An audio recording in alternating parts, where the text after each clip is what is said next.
मिस्र में इसराइलियों की दुर्दशा। 1. इसराइल के पुत्रों के नाम, जो अपने अपने घराने को लेकर याकूब के साथ मिस्र देश में आए। ये हैं 2. अर्थात रूबेन, शिमोन, लेवी, यहूदा। 3. इस्साकार, जबूलून, बेन्यामीन। 4. दान, नप्ताली, गाद और आशेर। 5. और यूसुफ तो मिस्र में पहले ही आ चुका था।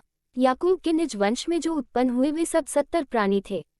6. और यूसुफ और उसके सब भाई और उस पीढ़ी के सब लोग मर मिटे। 7. और इस्राएल की संतान फूलने फलने लगी और वे अत्यंत सामर्थी बनते चले गए और इतना बढ़ गए कि कुल देश उनसे भर गया। 8. मिस्र में एक नया राजा गद्दी पर बैठा जो यूसुफ को नहीं जानता था। 9. और उसने अपनी प्रजा से कहा, देखो, इजरायली हमसे गिनती और सामर्थ्य में अधिक बढ़ गए हैं। 10. इसलिए आओ, हम उनके साथ बुद्धिमानी से बर्ताव करें, कहीं ऐसा न हो कि जब वे बहुत बढ़ जाएं, और यदि संग्राम का समय आ पड़े, तो हमारे बैरियों से मिलकर हमसे लड़े और इस देश से निकल जाएं। 11. इसलिए उन्होंने उन पर बेगारी कराने वालों को नियुक्त किया कि वे उन पर भार डालकर उनको डैक दिया करें। तब उन्होंने फिरौन के लिए पितोम और रामसेस नाम भंडार वाले नगरों को बनाया।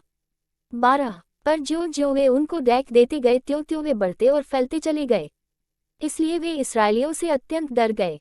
13. तो भी मिस्रियों ने इसराइलियों से कठोरता के साथ सेवकाई करवाई। 14.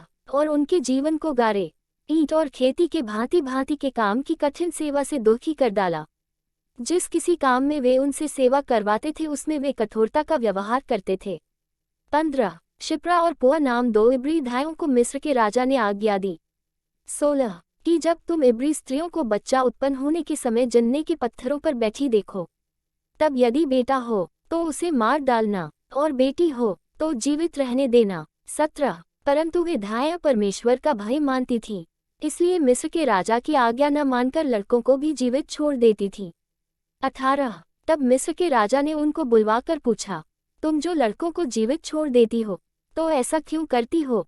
19. धायों ने फिरौन को उत्तर दिया कि इब्री स्त्रियां मिस्री स्त्रियों के समान नहीं हैं, वे ऐसी फुर्तीली हैं कि धायों के पहुंचने से पहले ही उनको बच्चा उत्पन्न हो जाता है। 20. इसलिए परमेश्वर ने धायों के साथ भलाई की और वे लोग बढ़कर बहुत सामर्थी हो गए। 21. और धाया इसलिए कि वे परमेश्वर का भय मानती थी उसने उनके घर बसाए। 22. तब फिरौन ने अपनी सारी प्रजा के लोगों को आज्ञा दी कि इब्रियों के जितने बेटे उत्पन्न हों उन सबों को तुम नील नदी में डाल देना और सब बेटियों को जीवित रख छोड़ना।